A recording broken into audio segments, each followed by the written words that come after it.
एक एक करके कई बुजुर्ग गायब हुए जा रहे थे। सभी लोग परेशान थे कि गांव के बुजुर्ग कहाँ जा रहे हैं। एक दिन गांव में कोहराम मच जाता है जब एक बुजुर्ग का आधा खाया हुआ शरीर पास के खेतों में मिलता है। सब लोग हैरान परेशान हो जाते हैं। भाई बंटी, तुमने सुना? पास के खेत में वो जो बुजुर्ग गायब हुए थे, उनमें से एक का आधा खाया हुआ सिर मिला है। मैंने तो अपने दादा दादी को घर से बाहर निकलने को साफ मना कर दिया। हाँ भाई, सुना क्या? मैं तो खुद देख कर आया। बहुत बुरी हालत की हुई थी। समझ नहीं आ रहा ऐसा कैसे हुआ। और बाकी जो बुजुर्ग गायब हैं गांव के, वो कहाँ हैं? कई लोगों का बुरा हाल है। मैंने भी अपनी नानी को चौकन्ना रहने को कह दिया।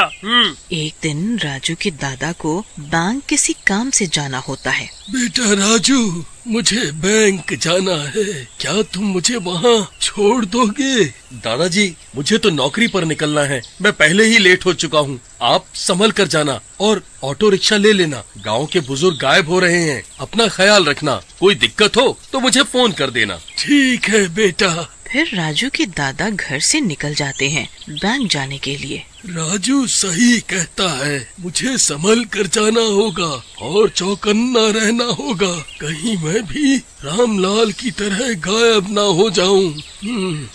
फिर उसके दादा ऑटो ढूंढने लगते हैं। थोड़ी देर में उन्हें एक ऑटो रिक्शा दिखता है।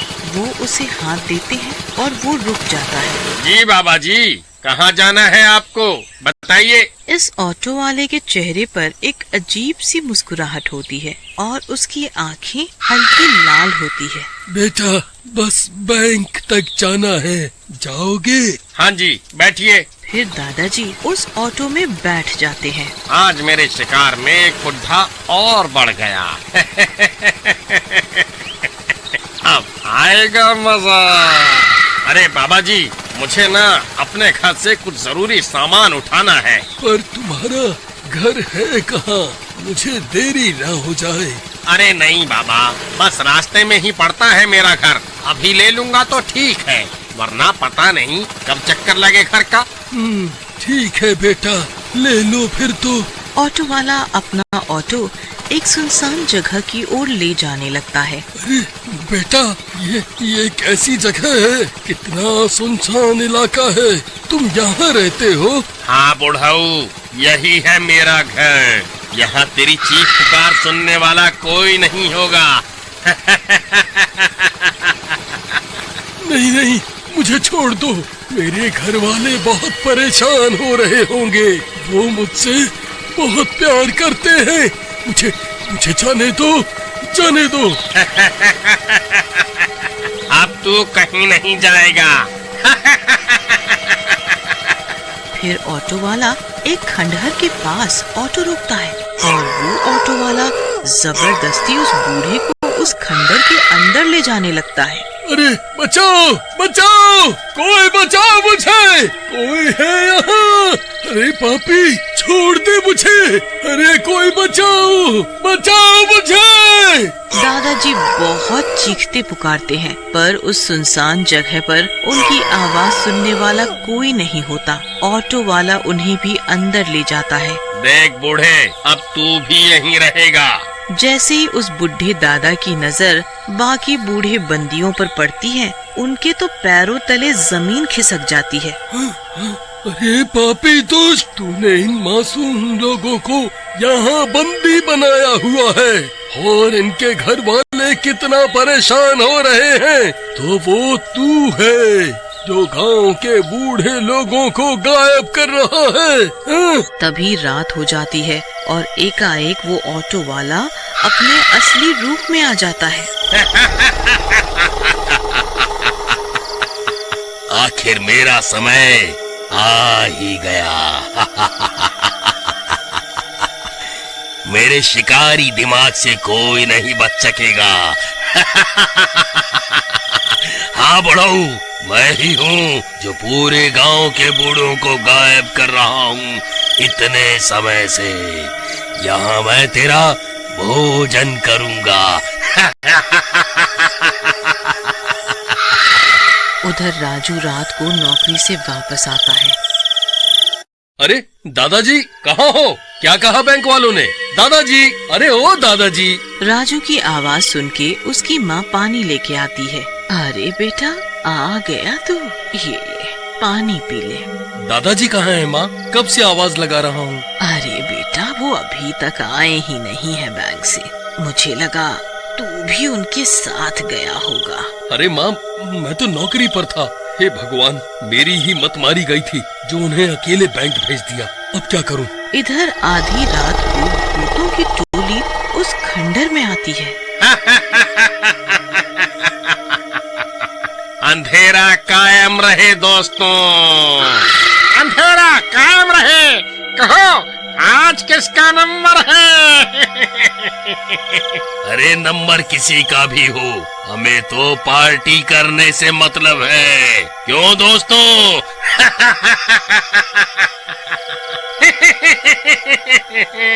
सही कहा। चलो खेत में चलते हैं और एक बुढ़े को भी ले लो, पार्टी करेंगे।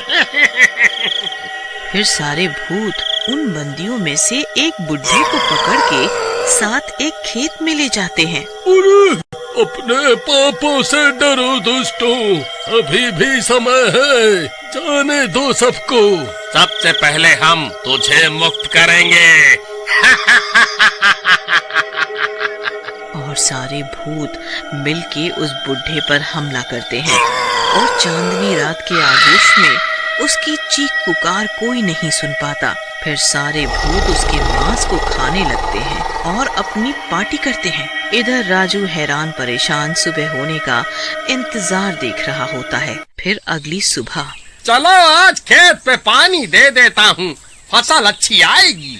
हरिया खेत पहुँचता है, पर वहाँ की मिट्टी को खून से भरी देख उसकी आंखें फटी की फटी रह जाती हैं। अरे ये देखो, एक और लाश। अरे आओ जल्दी सब, एक और बूढ़ा शरीर का मांस खाया हुआ पड़ा है। हरिया की आवाज सुन के सब दौड़े आते हैं। राजू भी वहाँ पहुँचता है। हे भगवान, मेरे दादाजी की रक्षा करना, कहीं ये मेरे दादाजी ना हो। गांव वाले की हालत खराब हो जाती है। अरे ये कोहराम तो बढ़ता ही जा रहा है, आज एक और आधा खाया शरीर मिला है। जल्दी पता करना पड़ेगा कौन है इन सब के पीछे, वरना एक एक करके सारे बुजुर्ग की जान खतरे में होगी। राजू को अब चैन नहीं पड़ता। वो गांव वालों के साथ मिलके एक योजना बनाता है। राजू एक बूढ़े के भेष में उसी बैंक के रास्ते पर चल पड़ता है। रास्ते में से उसे वही ऑटो वाला मिलता है। आओ बाबा जी बैठो, कहो कहाँ जाना है आपको? राजू को उस ऑटो वाले के हाव भाव देख के शक हो जाता है। अरे बेटा, मुझे जरा बैंक जाना है। हाँ बिल्कुल, बैठो आप। फिर वो ऑटो चलाने लगता है और किसी बहाने से उसी खंडहर के पास ले जाता है। अरे रुको बाबा, मैं जरा टिफिन ले आऊँ अंदर से। अरे ये कैसी जगह है? ये तो भूतिया खंडहर लगता है। कुछ तो राज है इस खंडहर का। अरे मैं भी तुम्हारे साथ चलता हूँ, गला सूख रहा है, जरा पानी पिला देना मुझे भी। अरे शिकार तो खुद ही आ रहा है। फिर दोनों अंदर जाते हैं। मौका देखते ही ऑटो वाला भूतिया रूप में आ जाता है। ए बुड्ढे, तू तो खुद ही आ गया मेरा शिकार बनने। अब मैं तुझे भी बंदी बनाऊंगा। राजू वहाँ सारे बुढ़े लोगों को देखता है तो मन भर आता है उसका। अरे दादाजी, आप यहाँ हैं? ए दुष्ट पापी भूत, ये सब करके अच्छा नहीं किया तूने। राजू अपने असली भेष में आता है। अच्छा धोखा, बूढ़े के भेष में जवान, आज तू नहीं बचेगा। दोनों एक दूसरे पे हमला करते हैं और लड़ने लगते हैं। अभी वहाँ राजू का पीछा करते करते बाकी गांव वाले भी हथियार लेके आ जाते हैं। भूत उन सब के सामने टिक नहीं पाता। गांव वाले उस भूत को बंदी बना के उसी खेत में ले जाते हैं। अब तू भी इसी खेत में मरेगा। इसे इस गहरे गड्ढे में फेंक दो और गड्ढे में आग लगा दो।